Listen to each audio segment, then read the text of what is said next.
the needs for better knowing God. So, what is all about this? Na marami pong tao talaga, they don't desire to know God very well. Hindi nila dinidesire yun. Okay, sige lahat tayo, nakakilala tayo sa Panginoon kasi wala naman tayo dito ngayon sa oras na ito, sa umagang ito, kung hindi natin kilala ang Diyos. Pero ang inihiling sa atin ng Lord is to know Him very well. Yung kailangan makilala mo siya ng talagang saktulan. At kilala ka ng Panginoon. What should anyone want to know God? Ano po ba yung dapat na bawat isa sa atin para makilala natin ng ganap ang ating Panginoon sa buhay po natin? Unang-una, dapat ito malaman mo. Everyone need peace. No God, no peace. Pag wala ang Panginoong Jesucristo sa buhay mo, there is no peace because the Spirit of God is peace. Si Jesus po yung ating kapayapaan. And remember that Jesus cleansed us, only Him. Na-receive natin yung kaligtasan. Na-receive natin yung paghuhugas ng kasalanan. And we all know na ang isang tao na makasalanan, wala pong kapayapaan. Bakit? Nasaan po ba yung kapayapaan? Nandun sa piling ng ating Panginoon at wala doon sa impyerno. Kaya nga, doon sa impyerno, puro pagturusa, puro hinain yung iyong mararanasan po doon sa impyerno. Kaya nga, no God, no peace. Pag wala ang Diyos sa buhay mo, wala kang kapayapaan. Even though sometimes you feel at peace, parang sinasabi mo, payapa naman ako. No, that was only temporary peace. Na pagdating ng araw, without God, talagang magiging tormented talaga yung buhay mo. At magiging yung iyong isipan, hindi mo talaga mapapayapa yan. Sabi po ng Isaiah 57 verse 21, there is no peace as my God for the wicked sa mga makasalanan. Kaya nga, no God, no peace. Bakit? Kasi wala pong kaligtasan ang isang taong walang Diyos. Kaya nga, we better know God very well. Hindi lang basta kilala. Kilala mo ang Diyos, pero nandun ka pa rin sa pagkakasala. Kilala mo ang Diyos, pero yung mga bagay na ginagawa mo daily in your life is still compromising with the sin of the world. So, ibig sabihin yan, you really don't know God in your life. Hindi mo pa rin lubos na kilala ang Panginoon sa buhay mo. This is with God. Na kapag kasama na natin ang Panginoon sa buhay po natin, doon lamang po yung totoong kapayapaan na mangyayari po sa atin. And another thing is, no God, no peace. Pag nakilala mo ang Diyos na ito na nagbibigay ng kapayapaan sa buhay natin, doon ka lamang magkakaroon ng kaalaman about the real peace. Minsan nga, sabi po nung iba, narinig ko sa iba, basta meron akong, halimbawa, rest house, meron akong kumagay parang farm, meron akong mga ari-arian, nagkakaroon ako ng kapayapaan. No. Hindi po yun yung talagang peace na kailangan natin. Kundi the peace of the Lord that surpass our understanding, that guide our mind and heart through Christ Jesus. Yun yung talagang kailangan natin eh. Na kailangan natin ma-achieve sa buhay po natin is the peace that coming from Christ Jesus. Sabi nga po ng John chapter 14 verse 27.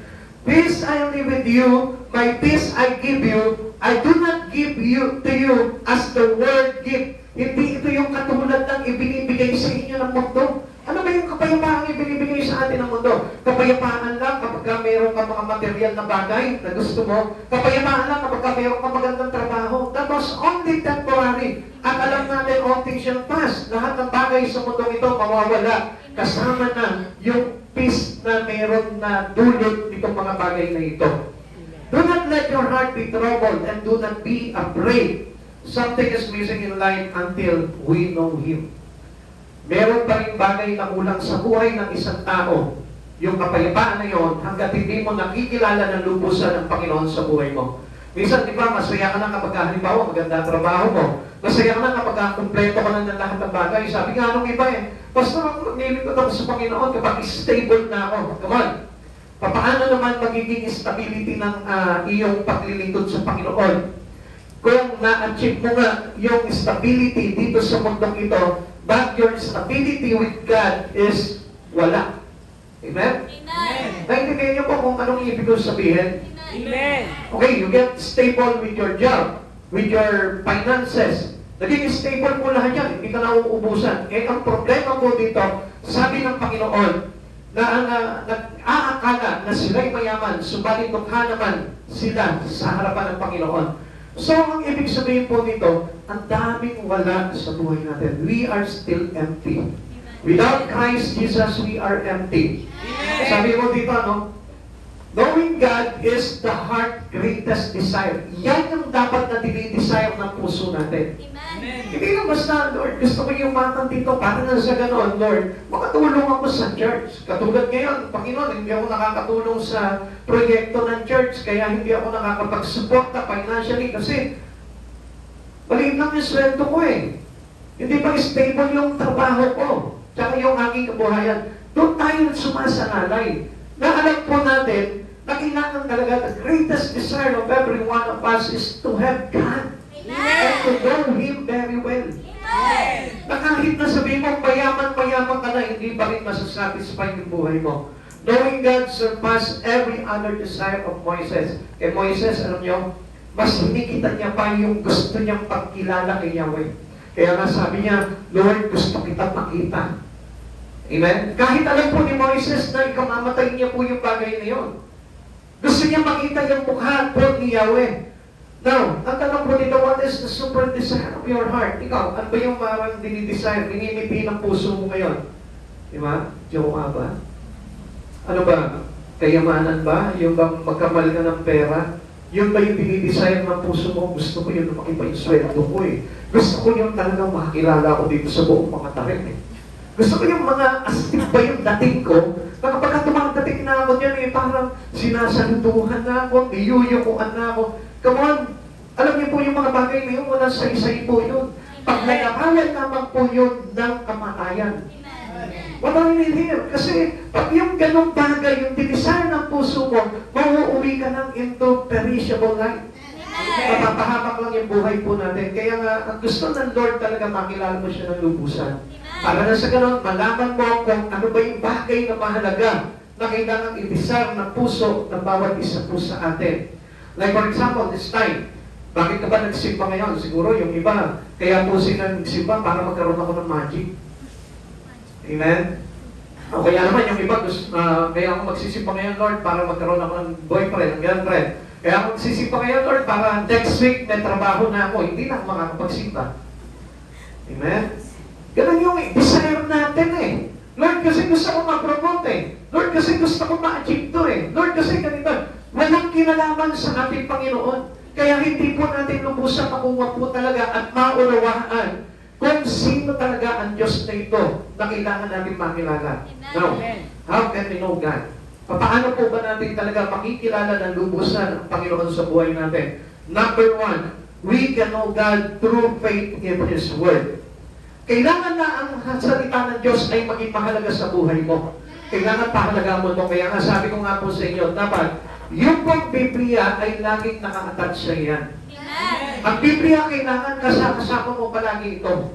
Binabasa mo, kahit nasa ka, kahit nasa eskwelahan ka, kahit nasa trabaho ka. Mas maganda pa nga ito kaysa mag-chismis eh. Di ba? Halimbawa, nandiyan na yung mga kachismisan mo. Labasan mo na agad sila ng Bible. Okay, kaysa mag-chismisan tayo, sabi po dito sa aklat na ganito.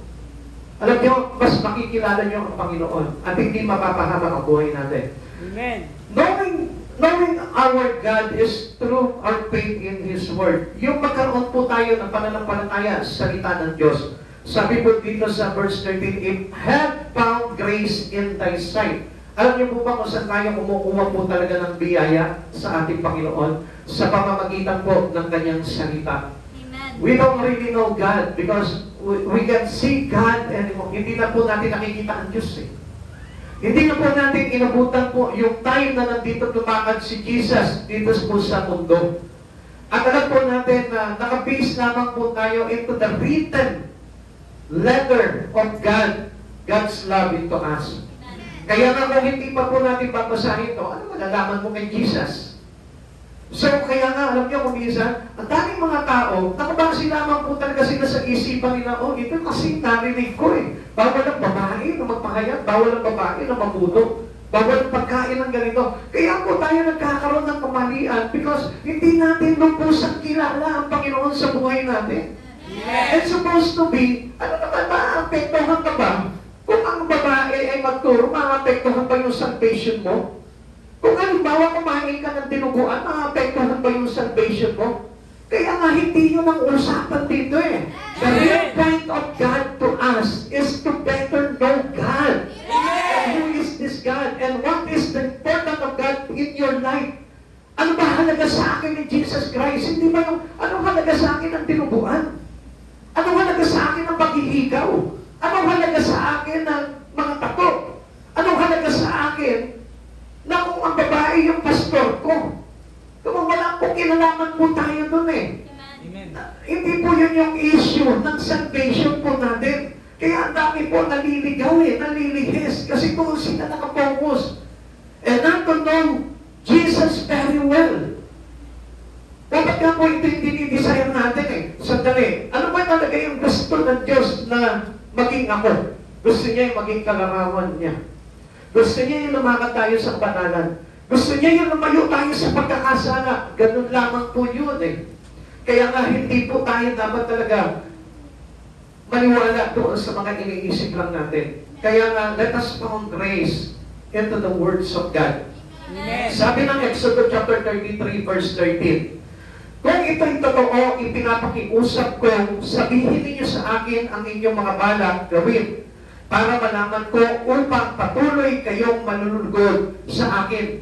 Alalahanin din ninyo na ang bayang Israel ay inyo. So, kung papansinin po natin ito mga kapatid sa Panginoon, kung aaralin po natin talaga ang Biblia, maraming bagay na pinagtibay ng Panginoon at isinagawa na ng ating Panginoon. He fulfilled every single letters in the Bible.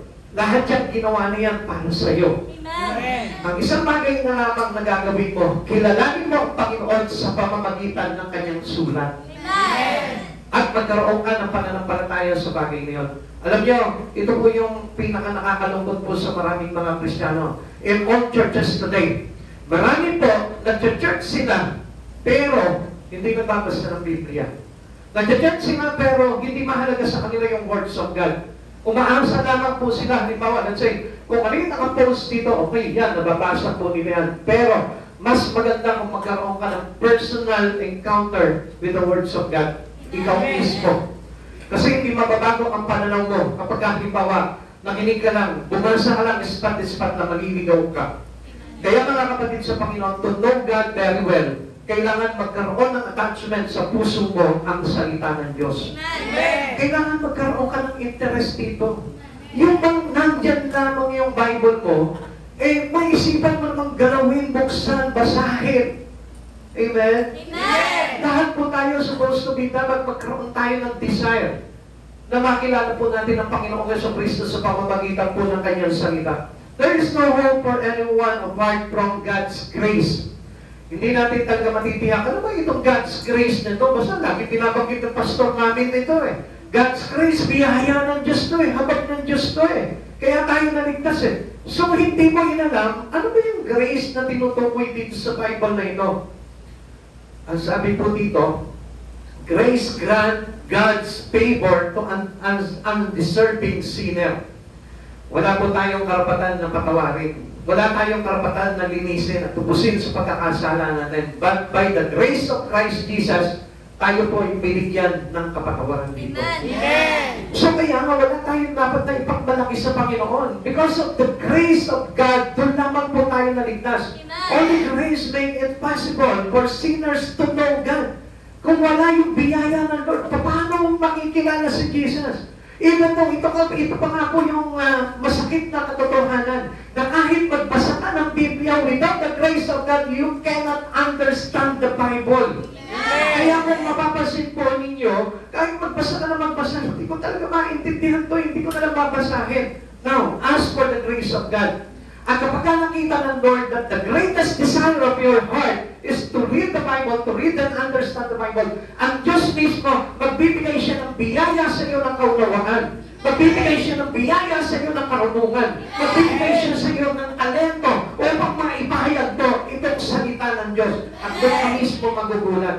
At first, alam niyo po ako, nung una po ako, John 3:16, hindi ko maunawaan. John 3:16, hilo na ako. Hindi ko maintindihan. Kung babasahin ko pa yung buong Biblia, mas lalo na magkakabalong-balong palong-balong yung isipan ko. Alam niyo kung bakit? Because the grace of God, that it doesn't yet come from me.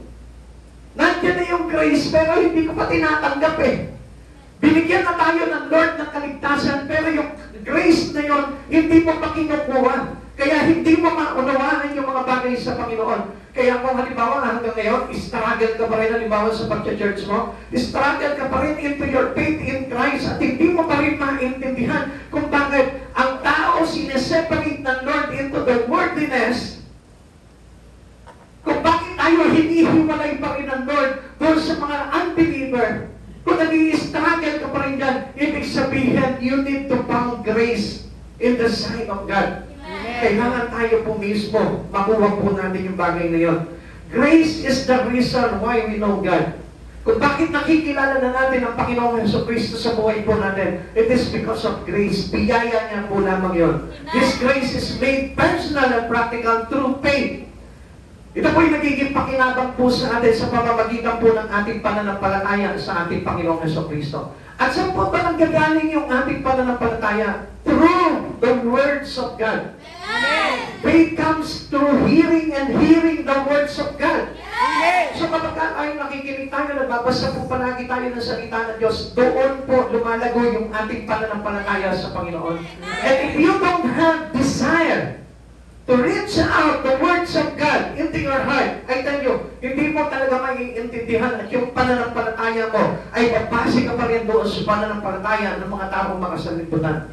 Kaya nga po, saan sila naniniwala? Kung minsan nga po, di ba, andyan na ang Diyos na nagbibigay ng lahat ng bagay, pero kung saan-saan ka pa tumatakbo, kung saan-saan ka pa lumalapit, pero ang Diyos, nandyan po na kayang gawin sa iyo ang lahat ng bagay. Practically, sa pamamagitan ng pananampalataya natin sa Diyos, pwede tayong magkaroon ng lahat ng bagay na kailangan natin. Faith appropriates God's grace by believing His Word. Paul said, this enabled him to know God personally. Alam niyo, kung hindi po tayo mananampalataya at mananalig sa salita ng Diyos, gusto ko na malaman po ninyo, kahit sabihin mo, Jesus Christ is my Savior, still doesn't happen. Nothing has happened to you. Wala pa rin mangyayari sa buhay mo. Kung hindi talaga ang buhay mo ay talagang mapapasok talaga sa salita ng Diyos. Ilagay natin yung buhay natin sa words of God. Kasi kung hindi po tayo, halimbawa, hindi natin ma-experience talaga yung words of God sa buhay po natin, hindi po talaga mabubuhay talaga yung pagkakilala natin sa Panginoon. Like, for example, today, mapapansin po natin, binabanggit natin yung salita ng Diyos, pero parang hindi nagbibigay ng buhay sa iyo. Tanungin mo yung katabi mo ngayon, nakikinig ka ng salita, nabubuhay ka ba? Nakikinig ka ng salita, nabubuhay ka ba? Alam niyo, para pong medicine yan eh. Parang vitamins yan eh, parang supplement yan. Kapag ka nagtitake ka ng supplement, lumalakas yung katawan mo.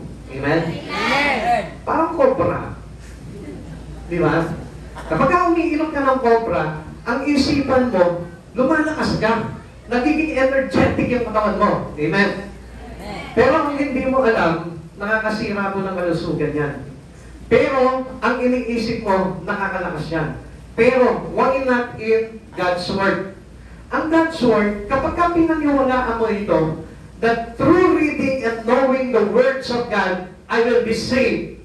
Through Christ Jesus, maliligtas ka. Amen? Amen. Pero bakit hindi nagbabasa ng Bible? Amen? Naintindihan niyo ibig ko po sabihin? Amen. May mga bagay na kung saan alam natin makakasama sa atin, pero tinetake pa rin natin. Bakit? Kasi naniniwala ka na may mabuti pa rin gagawin sa ito. Why not the Bible? Why not the words of God? Na alam ko kapag lagi kong binabasa ang salita ng Diyos, maglalagay ito sa akin sa buhay na walang hanggan. Alam mo, ang kaligtasan mo ay nakasanalay sa salita ng Diyos. Pero bakit hindi mo binabasa? Pero bakit parang tinutulugan mo? Pagka naririnig mo yung words of God. And supposed to be, dapat nabubuhay ka, di ba? Amen? Amen? Bakit kapag halimbawa si Mister, dito na papalapit na, pag-uwi galing trabaho, dala yung sweldo, nabubuhayan ka na? Amen? Eh ano ba wala mo doon sa pera, itadaan lang naman sa kamay mo yan. Amen? Amen. Amen? Amen. Pero bakit ka nabubuhayan? Bakit ang words of God, itinadaan na sa iyong ganyan? Yan, yan. Tingnan niyo ako. Tingnan niyo, wala pa rin natinag. Di ba? Wala pa rin man lang tumayo. Tumaan yung words of God, pumalakpak. Di ba? Wala? Hello? Hello? Amen? Pero paano kaya kung halimbawa, ay wala na naman, sorry po. Paano kaya kung halimbawa, pinapagpagan ka na ng ganyan? Amen? Bakit nalagyan sa ay! Yun ang katotohanan eh. Pag pera, alam natin na magkakaroon ka ng buhay. Amen? Pero, money, for the love of money is the root of all evil. Alam nyo, it will suit us. Pero, pag gusto natin, pag sinasabi sa iyo, tingnan nyo, pansin nyo, pag sinasabi sa inyo ng tao, mukha ka naman pera eh, ang sakit. Amen? Amen. Pero ang totoo, talaga naman mukhang pera ko. That was the reality. Pero, okay lang na masaktan ka, sabihan ka mukhang pera. Talaga naman kailangan ko ng pera eh. Pero bakit hindi mo tanggapin na ang Bahibol makapagtutulong pa talaga sa iyo ng kaligtasan, pero hindi mo ginagawa. Hindi mo dinidesire. Amen? Amen. Isa na baka sinabihan ka na, di ka naman nagbabasa ng Bible, nasasaktan ka, pero yun naman talaga ang totoo. Ano? Wala naman pinagkaiba po yan sa sinabihan ka mukha kang pera. Pero gusto mo naman talaga ng pera. Di ba? Halimbawa, Sister Mary Ann, sinabihan mo siya, mukha kang pera. Nasaktan. Grabe ka naman. Kung alam mo lang yung gastos ko. Tapos mamaya, di ka naman nagbibigay ng pera sa akin eh. Sana bigyan mo ako ng pera. Di ba mukhang pera? Di ba ganun yung kasunod doon? So, ibig sabihin po nito, tayo po mismo, you must desire the great things in our life. Which is to knowing God in our life is to know His Word. Yung kailangan maging supreme desire ng isang tao. Yung mabasa niya yung Biblia, yung maipabuhay niya yung Biblia, yung Biblia po mismo ay nagmamanifest na sa buhay niya. And that was Christ. Kaya makikilala talaga ng ubod lalim ang Panginoon sa buhay po ninyo. Amen? Amen. Now, 2 Timothy chapter 1 verse 12. At iyan ang dahilan kaya ako nagdurusa ng ganito. Ngunit hindi ako nahihiya sapagkat lubos kong kilala ang aking sinasampalatayaan at natili akong maiingatan niya hanggang sa wakas ang ipinagkatiwala ko sa Kanya. Alam niyo po yung sinasabi po ni Pablo, na kahit nagdurusa siya, na kahit na kung ano-anong bagay na nararanasan niya sa pangangaral ng salita, okay lang sa kanya yun. Bakit? Sapagkat lubos kong kilala ang aking sinasampalatayaan at natitiyak kong maiingatan niya hanggang sa wakas ang ipinagkatiwala ko sa kanya. So mapapasigin po natin, si Paul mismo nagsasabi po sa atin na kapag tayo po mismo nagkaroon tayo ng pagpapahalaga sa salita ng Diyos, nagkaroon tayo ng pananampalataya, tayo po mismo pinagkakatiwalaan ng Diyos. Amen. Amen. His faith entrusted all to God. Lahat ng pananampalataya niya, lahat ng bagay sa buhay niya, lahat ito tinitiwala niya sa Panginoon because he knows God very well. Kilala niya ang Diyos. Hindi ba yung kumbaga parang kapag meron something is missing or something is locked into you, naaaligala ka na. You are very anxious. Nag-aalala ka na palagi at parang hindi ka na matigatig sa buhay mo. Amen. Alam niyo kung bakit? Kasi hindi natin kilala ang Diyos eh. Kaya nga kung minsan, halimbawa, nagkaroon ka lang ng lagnat, ako, mamamatay na yata ako. Amen? Ganun na agad tayo eh. Kaya nga, di ba, nakikita ko yung mga kinukwento sa atin ng iba, di ba, minsan nakakatawa na lang, di ba? Pero, hindi po nila napapansin. Nakatawa-tawa po yan dahil mayroon Diyos na nagbibigay at sa atin ng lahat ng bagay. Amen. Amen. Amen. Kaya nga kung minsan, alam niyo mga kapatid sa Panginoon, kulang lang talaga tayo sa pagbabasa ng Biblia. Kaya hindi natin lubos makilala ang Panginoon sa buhay natin. Tingnan niyo po si Moises. Moises had come to faith long ago. Alam niyo, matagal na nakakilala po itong si Moises.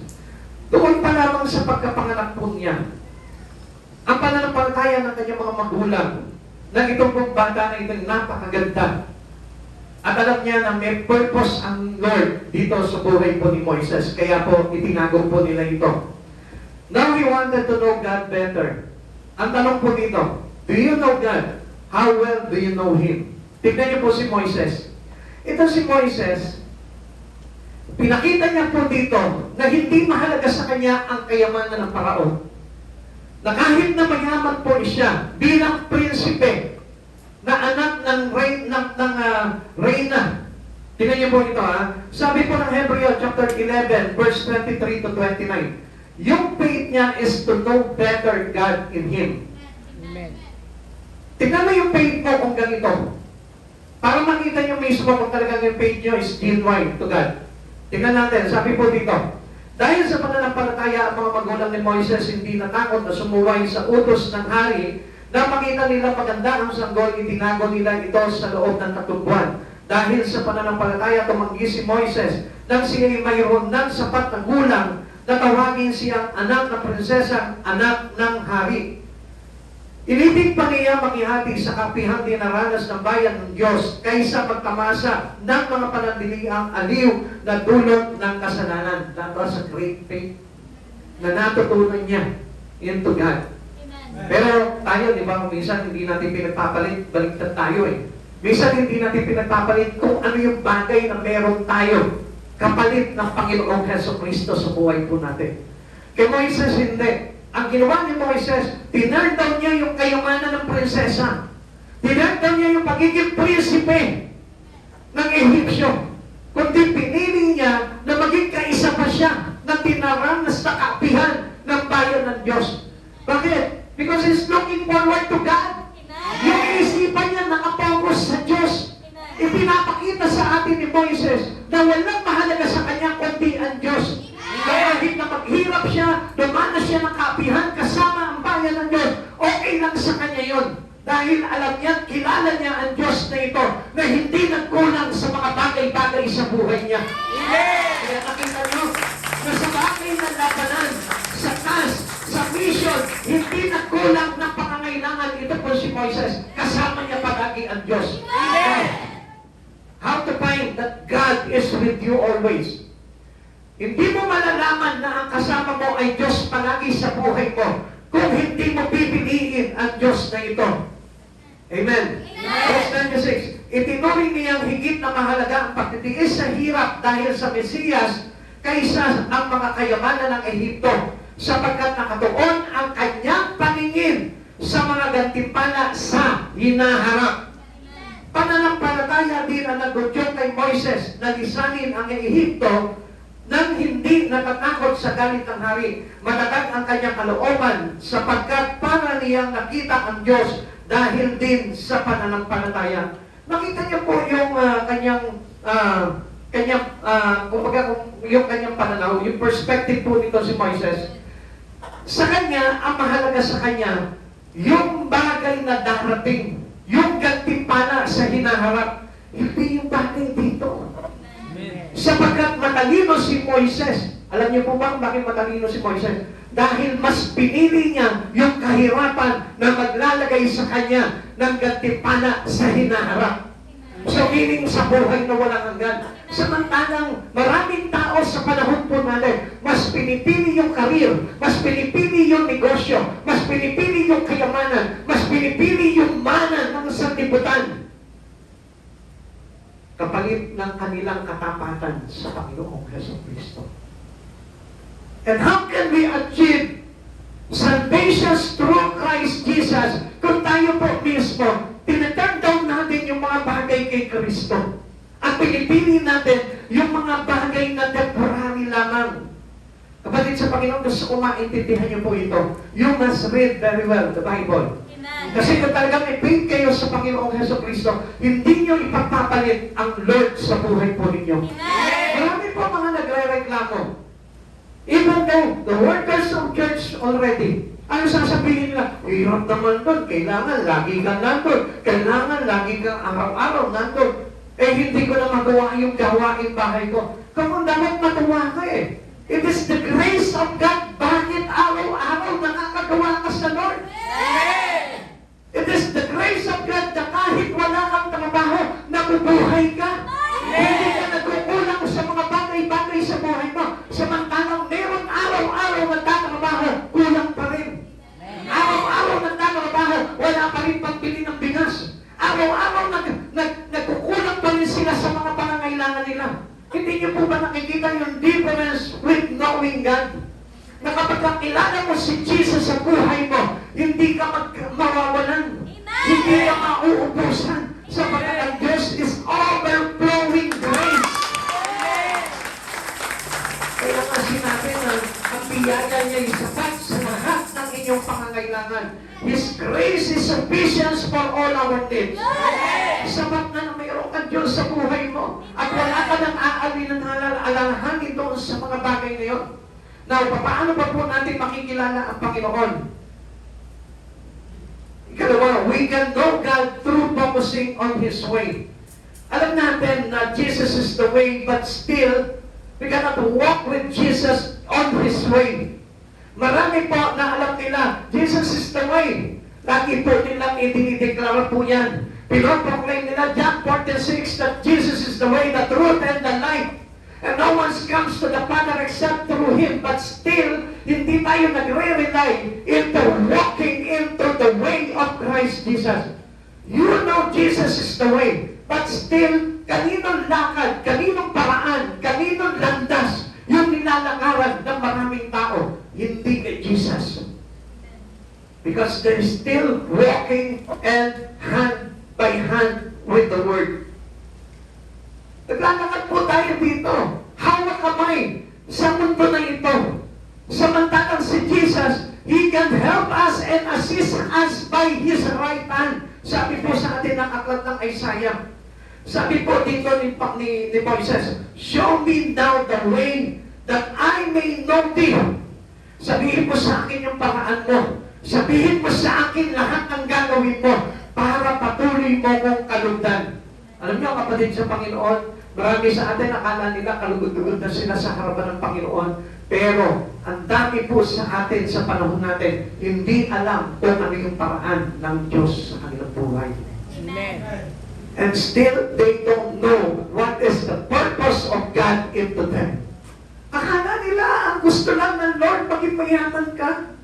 Akala nila ang gusto lang ng Lord ma-achieve mo lahat ng mga pangarap mo dito sa mundong ito. Hindi mo tinanong ang Lord eh. Sana sinabi mo sa Panginoon, katulad ng tinanong po dito si Moises, show me thy way. Amen. Ipakita mo sa akin yung paraan mo. Sabihin mo sa akin kung ano yung balak mo. Ikaw, natanong mo na ba yun? Lord, ano balak mo sa buhay ko? Ito ba talaga ang gusto mo sa akin, Lord? Maging mayor ako ng mga tren? Ito ba talaga ang gusto mo sa akin, Lord? Maging kapitan ako ng barangay namin? Yun ba yung gusto talaga ng Lord sa'yo? Tuwa-tuwa tayo, Lord. Salamat sa biyaya mo. Ha? Thank you for the blessing. Ang laki na ng sweldo mo ngayon. Pero natanong mo ba, Lord? Lord, sa'yo ba talaga galing to? Kasi ang alam ko, Lord, kung sa'yo talaga galing ito, hindi ako mawawala sa'yo. Mananatiling kalugod-lugod ang buhay ko sa iyo. Ang sabi ni Moises, kung ako'y totoong kalugod-lugod sa iyo, sabihin mo sa akin ang lahat mong balak. Amen. He wanted to be one with God's plan. Amen. Gusto ni Moises, kaisa siya sa plano ni Yahweh. Amen. Gusto niya, malaman niya, oh, anong gagawin natin, Lord? Ano ba yung plano mo sa araw-araw na ito? Lord, yun ang gagawin ko para manatili akong kalugod-lugod sa iyo. Sa ating pagpasok pa ng umaga, ito na. Sasabak na ako. Saan kaya ako mag-aagilat ng pambayan? Ano kaya ulam na ipapaulam ko sa pamilya ko? Nandun tayo eh. Kaya nga hindi natin maunawaan. Why? Because we are focused to the way of Christ Jesus. Ang layo. Salungat tayo sa daan ng Panginoon. Salungat tayo sa pamamaraan ng Diyos. Salungat tayo sa mga bagay na plano ng Diyos na mangyari.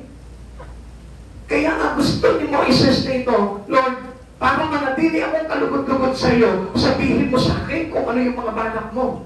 Show me now the way that I may know thee. Para alam ko kung ano yun. Sabi po niya sa Exodus 33 verse 13, kung ito'y totoo, ipinapakiusap ko, sabihin ninyo sa akin ang inyong mga balak, gawin para malaman ko upang patuloy kayong malulugod sa akin. Alalahanin ninyo na ang bayang Israel ay inyo. Ikaw, tayo lahat na nandito ngayon ay para sa Panginoon. Amen. We are all for God. Amen. Kaya lang, sino nakikinabang ng buhay mo? Kung iba yung ginagawa mo, kung iba yung balak mo, sa balak ng Diyos, sino nakikinabang ng buhay mo? Paano ka magiging kalugod-lugod sa Panginoon? Now, how do we know His way? Paano ba talaga natin malalaman yung paraan o balak ng ating Panginoon? We know Him by learning about His plan of creation and redemption. Alam nyo, yung pagkaka-create pa lang sa atin, hindi na natin alam. Minsan maraming taon, din po sa isip nila bakit sila kinreate ng Lord. Minsan hindi nila alam kung bakit sila tinubos ng Panginoon. Alam niyo po ba kung bakit tayo kinreate ng Lord at tinubos ng Panginoon? Because He wanted eternal fellowship with us. Gusto ng Panginoon yung eternal fellowship. Yung walang hanggang pakikiisa natin sa Kanya. And supposed to be, maraming tao ngayon, buong mundo, hindi na halos nakikiisa kay Jesus. Hindi na halos nakikiisa sa plano ng Diyos. Hindi na halos nakikiisa sa mga balak ng Diyos dito sa mundong ito. Now, kung alam po lamang natin kung bakit ka kinreate ng Lord, kung bakit ka kinreate ang buong mundo, kung bakit niya tinubos ang lahat ng mga makasalanan, iisa lang yun.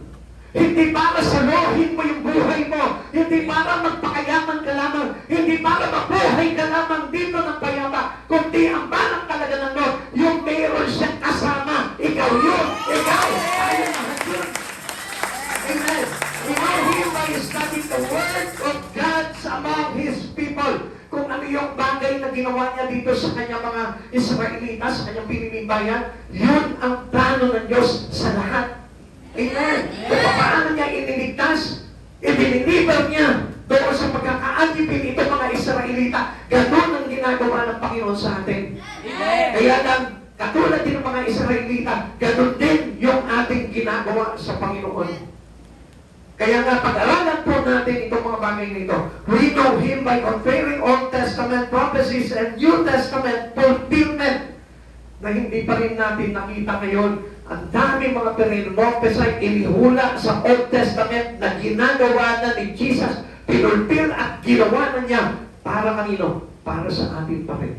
Amen. Para sa kaligtasan pa rin natin. Why He fulfilled all this prophecy from the Old Testament to the New Testament dahil para sa kaligtasan natin. Amen. Nakita niyo, lahat ginawa ng Panginoong Jesucristo para sa atin. Ikaw, tatanungin kita. One-on-one with God.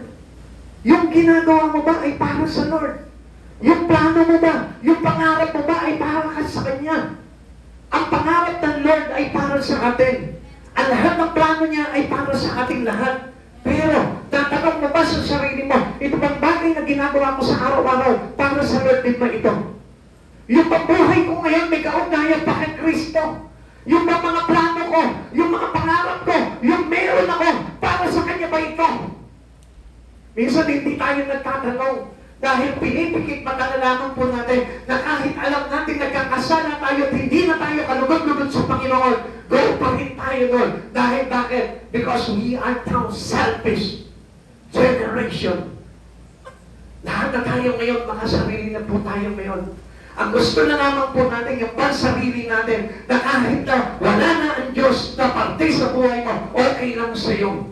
Na kahit na hindi, meron ka lang itong mga bagay na ito na ipinagaloob sa iyo ng Diyos na hindi mo na siya marunong pasalamatan sa buhay mo. Sabihin mo sa Lord, Lord, show me the way. Ipakita mo sa akin yung plano mo. Hindi yun lagi pag nananalangin na lang tayo sa Panginoon, Lord, samahan mo naman ako sa ganito, Lord. Lord, pagpalain mo naman itong ganito ko, Lord. Hindi tayo naghingi sa Panginoon, pero hindi naman natin siya kasama sa mga plano natin. Lagi mo tandaan, kinreate ka ng Lord, niligtas ka ng Panginoon for His eternal fellowship. Amen. Pero bakit lagi tayong humihiwalay sa Kanya? Sabi ni Moises sa Kanya, show me your way. Sabihin mo sa akin ang yung mga balak, pero bakit hindi mo ginagawa yung balak niya? Yung balak mo pa rin ang ginagawa mo palagi araw-araw. Katulad nito, tatanungin kita, pagkatapos nitong gawa na ito, anong balak mo? Kasama pa ba rin ba ang Diyos niya? Kung minsan, alam nyo, ang bilis natin humiwalay sa balak at plano ng Panginoon. Studying the life of Jesus help us to know God's better. Pag-aralan natin ang buhay ng Panginoon, we get a greater appreciation of His love. Dapat dito makikita natin, makukuha natin dito, yung magkakaroon tayo ng higit na pagpapahalaga sa Kanyang pag-ibig. Ano ba? Magkakaroon din tayo ng higit na pagpapahalaga at pag-unawa sa Kanyang kahabagan o sa Kanyang mga biyaya. Kapatid sa Panginoon, ang biyaya ng Diyos lagi meron sa atin. Bakit ka nagkakatrabaho? Because of His grace. Amen. Bakit may lakas ka sa araw-araw? Sa pamumuhay mo because of His grace. And without the grace of God, wala na yung balanse ng mundo. Wala na yung balanse sa pagkatao mo. Wala na yung balanse sa pamilya mo. Wala na sa isang lahat ng mga bagay niyo. Kaya nga marami na mapariwara because they lose the grace of God in them. Kung bakit nalilito na sila, kung bakit magulo na ang buhay nila because they lost the grace of God to them. Kaya parang puro problema na lang ang dumarating sa buhay na yan because of the nothing of grace in them. Pinapahintulutan mo na masayang yung grace ng Lord eh. Kaya nga, it helped us better kung tayo po mismo makikilala natin ang lubusan ng Panginoong Jesucristo sa buhay po natin. Lingering at the cross draws us closer to God. Yung bang lagi tayo nakakapit sa cross of Christ. Yung mananatili ka palagi sa cross ni Kristo. Alam niyo po ba ang ibig sabihin to? Yung kasama tayo nagtitiis ng hirap sa mga plano ng Diyos para dito sa mundo na ito. Di ba kung minsan, ang nangyayari po sa atin, hindi tayo kasama sa pagtitiis ng Panginoon. Ano ba itong pagtitiis na ito? Kaya nga nagpapako sa cross si Jesus para matubos tayo, para tayo magkaroon ng kaligtasan. Pero tignan mo, hindi tayo nagiging kaisa ng Diyos na magligtas. Gusto naman po natin maligtas tayo, pero ayaw natin maging kasama ng Diyos para magligtas. Tatanungin kita, may naligtas ka na ba? Meron ka na ba nadala sa Panginoon? So, meaning, dito pa lamang dapat nakikipagkaisa na po tayo. We are lingering. We are lingering to the cross of Christ Jesus. Kasama po tayo doon. Focus on Christ's return, make us more like Him. Yung mga binabantayan po natin yung malapit na pagdating ng ating pagbabalik ng ating Panginoon.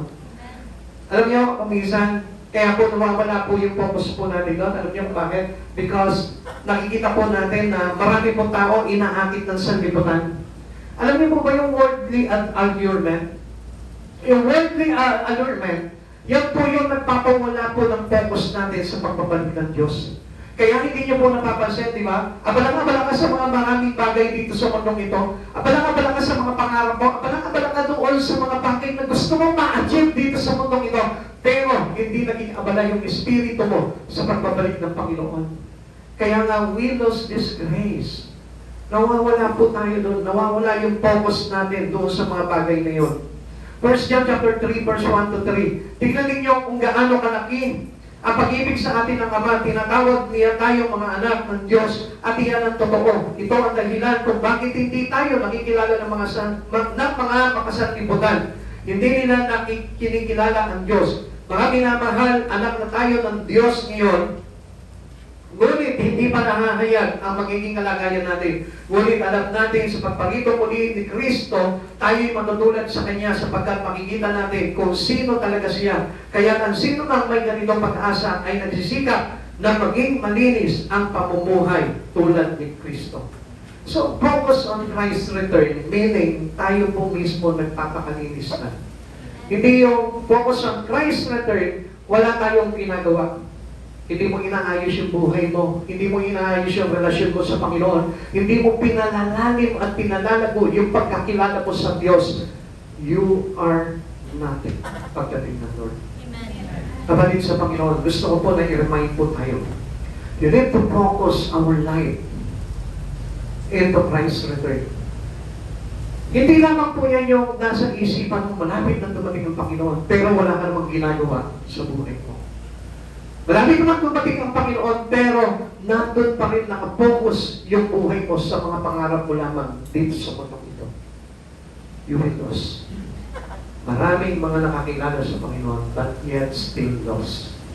Maraming tumanggap sa Panginoong Jesucristo, but still yet they are lost.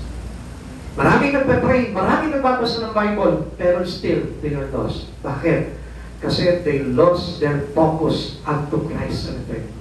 Nawawala yung focus natin. Kailan mo lamang naaalala yun kapag binabanggit ng pastor sa iyo. Kapag binabanggit at narinig mo sa street preaching na may nagpapahayag na malapit ang dumating ang Panginoon, doon mo lang naaalala. At doon mo lang nasasabi sa sarili mo, magbabago na ako. Maglilingkod na ako sa Panginoon, pero wala ka pa rin ginagawa. Come on, bago mahuli ang lahat, dapat ngayon pa lamang mo, i-focus mo na yung isipan mo, na kahit wala ka naririnig, kahit wala nagpapahayag, dapat ikaw mismo magkaroon ka ng desire to know Him, God, very well. Amen. At doon sa kanyang pagbabalik, malalaman po natin sa mga pangyayari sa mundo po na ito, makikita po natin na malapit na talagang dumating ang Panginoon. Amen. And thus, number 3, we can know God through full surrender to Him. Sabi una, we can know God through faith in His Word. Sa pananampalataya sa salita, we can know God through focusing in His way. Yung tayo po ay nakapokus doon sa kanyang mga balak at plano. Now, and thus, we can know God through full surrender to Him. Ang tanong dito, malapit na dumating ang Panginoon, nakasubo na ba ng buo ang buhay mo? Malapit na dumating ang Panginoon, pero yung presensya ka ng Lord ay the fullness of His presence is yours already. Nasa sa'yo na ba? Yan na ba yung nagpapatakbo ng buhay mo? Yan na ba yung kumokontrol sa iyo sa araw-araw?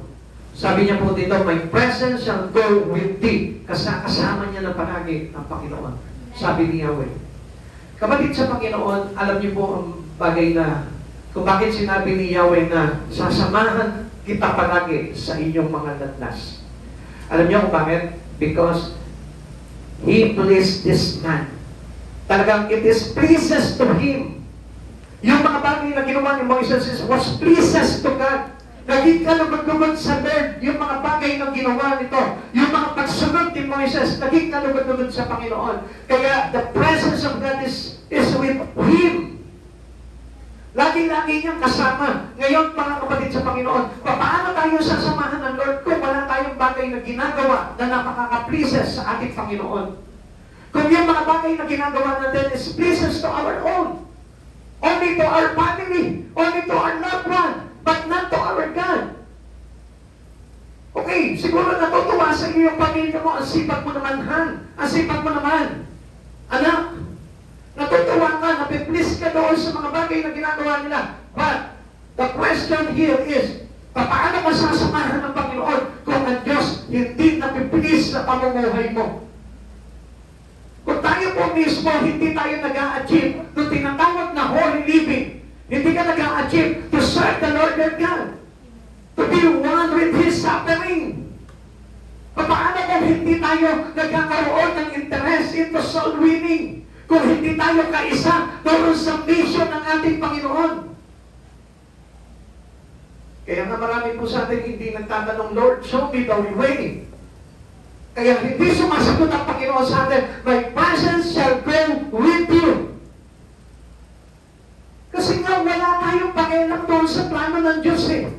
Wala tayong pakialam doon sa paraan ng Panginoon, sa mga balak ng Panginoon. Kaya nga walang kaluguran yung mga buhay po natin kung yung tayo po mismo ay walang pakialam doon sa mga plano ng Diyos na yun. Gusto ko malaman mo, kapatid, minsan sinasabi natin, the presence of God is with me. Paano mangyayari yun? Minsan, alam nyo, ang daming mga Kristiyano, nakikita ko sila, halos pag nag-worship talaga dito, alam mo, makadurog ng puso. Pero ang tanong dito, it is real. Is that things is real? Totoo ba talaga yung bagay na yon? Yung worship niya? Talaga bang naranasan niya ang presence ng Lord? Ang sabi sa atin ng Panginoon once na nalugod siya sa iyo, doon lamang sumasama ang presence ng Lord. Paano ka sasamahan ng Lord kung yung iyong mga balak ay hiwalay sa balak ng Lord? Kung yung iyong plano, your way is separated to His way. Kaya nga, alam niyo mga kapatid sa Panginoon, minsan natatawa na lang ako sa sarili ko, dahil bakit ako, paano ako nakakaiyak sa Lord? Paano ako nabe-bless? Sa aking pag-awit, sa aking pagpupuri. Kung araw-araw na buhay ko ay hindi kasama sa plano ng Diyos. Naiintindihan niyo po? Amen. Minsan ang dami kong mga Kristiyano nakikita. Gusto ko lamang pong i-correct to. Ang dami, sinasabi nila, Lord, talaga na-bless ako talaga sa worship. Pero alam niyo, the rest of the day in their life is nothing with God. Wala sa Panginoon Kung talagang ganoon kalalim ang pagkakilala mo sa Panginoon, I tell you, you are one with His plan. Amen. And then, the presence of God shall go with you daily. Amen. Lagi yan, sasamahan ka. Pag may karamdaman ka, pagagalingin ka. Pag mayroong ng mga bagay na problema, aayusin ng Lord yun. Pag mayroong mga panganib sa buhay mo, ililihis ng Lord yun. Dahil the presence of God shall go with you. Kasama mo yung presensya ng Panginoon, yun yung mag-iingat sa iyo. Pero bakit ganun? Araw-araw iba yung ginagawa mo. Araw-araw hiwalay sa Panginoon yung ginagawa mo. No, doon pa lang nakikita natin na hindi kasama natin ang presensya ng Lord. Sabi niya, Exodus 33 verse 14, sasamahan ko kayo at bibigyan ko kayo ng kapayapaan, sagot ni Yahweh. Kaya hindi niyo napapansin, on the midst of trouble, there is always peace. Bakit? Kasi kasama mo ang presensya ng Panginoon. Kaya bakit marami po mga Kristiyano puspusan sa pag-worship sa Lord, but yet still, ang gulo-gulo ng isipan nila. Why? Because they are not totally surrendered into the presence of God. Kaya hindi sumasama yung presensya ng Lord Alam mo, sana maranasan po natin lahat, yung sa kabila po ng napakaraming mga pagsubok sa buhay mo, nandun pa rin yung peace mo. Amen. Kaya hindi nyo napapansin, marami po mga naglilingkod na po sa Panginoon, nawawala pa sa paglilingkod nila sa Panginoon. Bakit? Kasi bothered pa rin sila ng mga sufferings nila. Bothered pa rin sila ng mga bagay na nangyayari sa buhay po nila. Alam niyo kung bakit? Kasi hindi sila nakasuko talaga sa Panginoon. Kaya huwag ka magtataka kung halimbawa, uy, naglilingkod siya, pero bakit mawala pa siya sa Panginoon? Hindi po totoo po yun. Dahil hindi siya sinamahan talaga ng presence ng Lord. Bakit nawala po siya sa paglilingkod? Kasi kahit na sabihin mo, lahat ng tao dito is toxic. You are the only one, genuine. I tell you, hindi ka mawawala dito. Bakit? Kasi ikaw pa nga yung kailangan nila Ikaw yung best example. Sabi mo, ikaw yung genuine. And the rest is our toxic Christian. Mas lalong hindi ka dapat mawala dito. Bakit? Kailangan mo silang i-encourage. Kailangan ipasa mo sa kanila yung liwanag ng pagiging genuine Christian mo. Pero bakit ikaw yung nawala? Kasi ang totoo, you are the toxic one. Amen? Naiintindihan niyo po? Kasi kung totoo na tayo po talaga, we are surrendered into the presence of the Holy God, na kahit na anong mangyari sa iyo, katulad ni Moises, na kahit na binaliwala siya, na kahit na tinukis sila ng Paraon, hinabol sila ng awal, at doon sa dagat na pula, hinati ni Jesus, ng Panginoon, yung dagat na pula para makadaan sila, hindi sila natakot. Alam niyo bakit? Because they knew God. Kilala nila ang Lord. Alam mo, hindi ka mawawala sa iyong paglilingkod sa Panginoon if you truly knew God in your life. Kaya alam mo talaga ang Diyos sa buhay mo. Alam nyo, ang dami ko nga po naririnig, lumipat si ganito sa ganong church, lumipat si ganito sa ganong church. Bakit lumipat? Kasi hindi nila kilala ang Diyos. The God of Moses is the God of every one of us here. The God of the other church is the God of Jesus Christ, our present God. Paano po tayo magkakaroon ng tinatawag na separations to your church? Hindi tayo magiging separate to our God because He is the God of all. Pero na lamang kung hindi si Jesus talaga yung Diyos mo. Amen? Naiintindihan po natin yun. I hope na maintindihan po natin yun. At maiintindihan mo lamang po itong bagay nito kung lubos na kilala mo si Yesu Cristo sa buhay mo. Dati nangyari po sa akin yan, palipat-lipat ako ng church, palipat-lipat ako ng church. Hindi ko alam kung sino yung hinahanap ko. Yung pala pastor lang pala tinitingnan ko, hindi si Jesus. Kasi kapag nakita ko yung pastor, suplado. Ayoko na dito sa church na ito. Pag nakita ko yung pastor na hindi siya well accommodated pagdating sa mga tupa, ayoko dito. Pag meron akong isang bagay na napuna sa church, ayoko dito. Hindi ko na babalikan ng church na ito. Mali pala ako yan. Alam niyo bakit? Because I wasn't yet truly surrendered my life to Jesus. Kasi nakatuon pa ako sa Lord, sa tao eh. Hindi kay Jesus eh. Pero, kung kasama ko na palagi ang presence ng Lord, kahit nandun ako sa toxic church na yun, na lahat puro peke yung mga tao doon, hindi ako matitingnan doon dahil the missions of God in me, kung bakit nandun ako, ay para hawaan ko sila ng totoong pananampalataya kay Kristo Jesus. Tatanungin kita, halimbawa, yung katabi mo ngayon ay hindi totoong Kristiyano. Ikaw totoo ka. Anong dapat mong gawin sa kanya? Palayasin siya? No. Encourage mo siya. Mas lalo kanyang kailangan kasi ikaw yung nakakilala sa Lord eh. And the presence of God shall go with you. Kaya ikaw din mismo, turo mo sa kanya. O ganito, para maging kasama natin palagi ang Diyos, kailangan ganito. Encourage mo siya into the way of Christ. Amen? Amen. Full surrender, make Jesus with us always and have great peace. Doon tayo nagkakaroon ng kapayapaan sa mga bagay nila. Like Moses, we have been called to a difficult task. Meron din tayo, tinawag din po tayo. Kaya hindi mo napapansin, di ba? Kung minsan mag-church ka na lang, hirap na hirap ka pa eh. Di ba? Kung minsan, di ba? Parang feeling mo, ganyan o. Pupunta ka na lang sa church mo, parang meron ka pa nakasalong malaking bato. Alam mo kung bakit? Kasi yun yung pinaka-difficult task natin eh. Kung paano mo isusurvive talaga yung bagay na gustong mangyari ng Diyos sa buhay mo. Alam nyo, even into a simple way of our living, merong mabigat na tangan tayo. We have a great burden, a heavy load na nakadagan po sa atin. At yun yung plano ng Diyos na kailangan na ma-dismantle natin sa buhay po natin. And how can we break this big stone, big load in our life? Submit it to God. Surrender your life into Him. And the presence of God shall go with you always. Hindi sasamahan ka. Gaano na lang kagaan yung bato na yan. Kung kasama mo na si Yahweh palagi sa buhay mo. He had undergone many trials. God had been with him all the way. Kasama niya na kasi ang Diyos. Kaya lahat yan ay mapagtatagumpayan niya na. God's faithfulness in trials moved Moses to want to know Him better. He was willing to keep following wherever God's will led him. Sumusunod lang siya. Hindi siya nagre-reklamo. Ikaw, ilang beses ka na nagreklamo. Nung inassign ka ng Lord into this task, ilang beses ka nagreklamo.